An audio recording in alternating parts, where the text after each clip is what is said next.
Welcome to Scholars DNA. This is a listening assessment and actually is on studying skills. My name is Benjamin Obo. The purpose for this listening assessment is to guide students on one difficult aspect of studying and retaining what they've studied in their mind. And I'm going to be giving three nuggets to help you in your journey of studying and making success in your exams. The three nuggets are the principle of two witnesses, secondly, the read and write, and thirdly, the power of reading twice. Now, on the first nugget, the principle of two or three witnesses, I got this inspiration from the Bible. The Bible always will repeat that in the mouth of two or three witnesses, every word shall be established.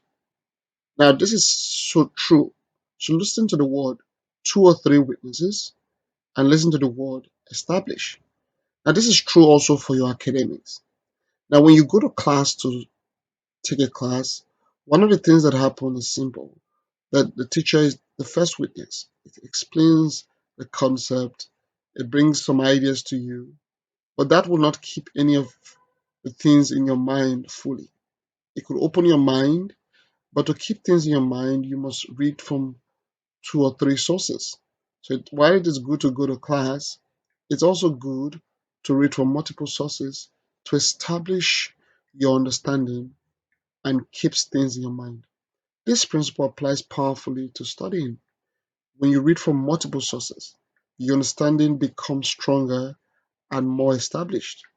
One textbook may explain a concept in a certain way, but another source may use a different example, provide a clear explanation, and add diagram or illustration, and present practical application. If you're able to read from more than one source, or at least three sources, what you've done is to concretize your understanding so that you really will not um, have to bother to cram anything and just solidifies and establish in your mind. And this principle is true. The second nugget is the read and write, the secret of deep retention.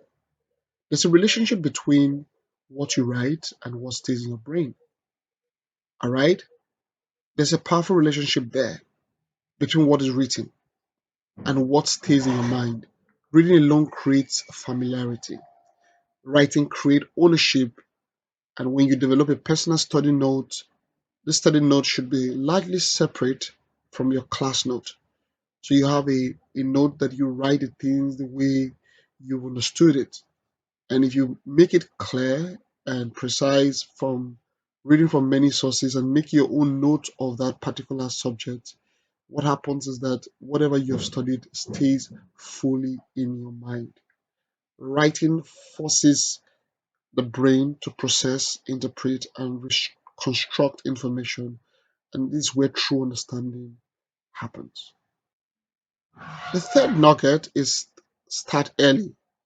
The reason why many students try to cram things when it's close to exams is because that they are trying to read too late in the day.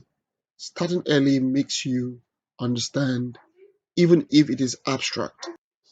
So, at the start of every semester, what I would advise every student to do is to start early. Even if you don't understand what you're reading, familiarity happens at first reading. Second reading brings understanding, and the third time you try to read, it brings out mastery. All right. The second reading is powerful because your brain is no longer seeing the material for the first time. Difficult areas become clearer.